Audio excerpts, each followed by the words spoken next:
the last section, we looked at the public theaters of Elizabethan England.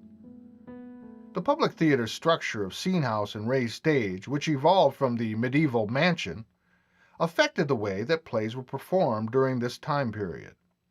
The scene house, from which actors could make their entrances and exits, were a permanent part of the playhouse. There was also an upper section of the scene house that could be used for additional scenes, or from where musicians could perform during the play production. This arrangement made for little opportunity for scenery. There were some conventions that were used for scenery, like occasionally an actor would bring a limb of a tree on the stage to convey to the audience that the action occurred outdoors, or a banquet table was brought in from the stage house to indicate that the action was taking place in a banquet hall. The scene was most often set by what the characters were saying as they entered. If a character was commenting on the stormy weather that was approaching as he trotted along this rocky road, the audience knew that the scene that followed was out of doors. If the character commented on the aroma of the food cooking, the audience would then allow themselves to be transported into an Italian kitchen. It's often thought that this limitation forced Shakespeare and the other playwrights of the period to devise some of the most beautiful and descriptive language of any play, so as to allow the audience to use their imagination and create beautiful settings in their minds. While the public theaters were becoming very popular in London, their limitations caused the creator of the first permanent theatre of London, James Burbage, to consider building an indoor theatre. This led to the creation of the private theatres of Elizabethan England. Burbage was further induced to create a playhouse other than the theatre because he was embroiled in conflict with the landlord of the property on which the theatre was built. He learned that his landlord was planning to seize the property once the lease was up.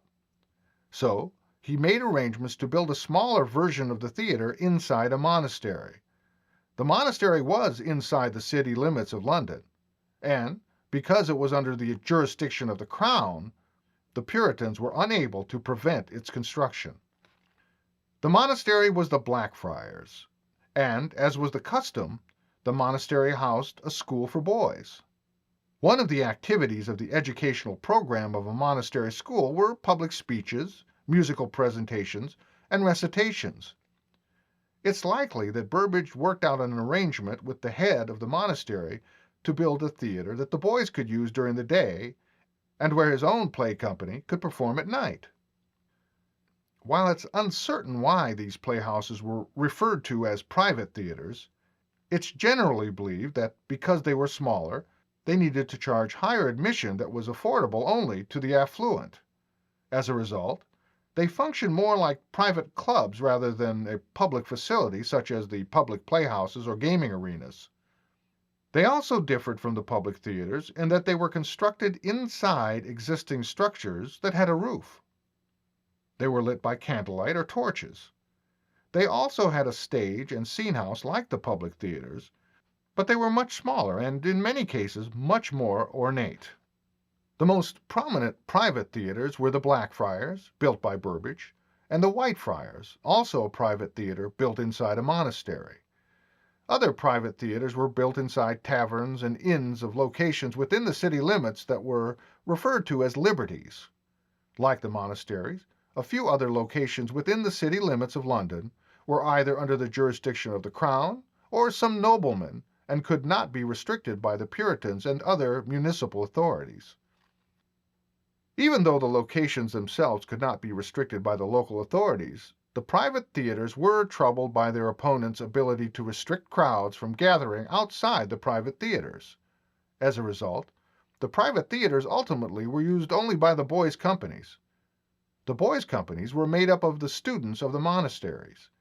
Because their theater activities were tied to the monastery school, they did not meet with such resistance as did the adult companies that tried to perform in the private theaters.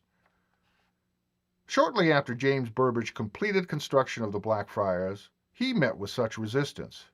It looked as though his race to secure a suitable replacement for his public playhouse would not occur, as the lease for the theatre was running out. While in the process of locating land on which to build another theatre, James Burbage died, leaving the theater and the Blackfriars to his sons, Richard and Cuthbert.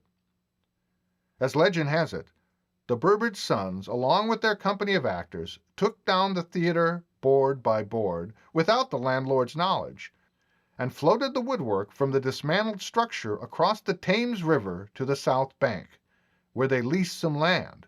On this new property, they constructed a larger theater, and this is how the famous Globe Theater came into being.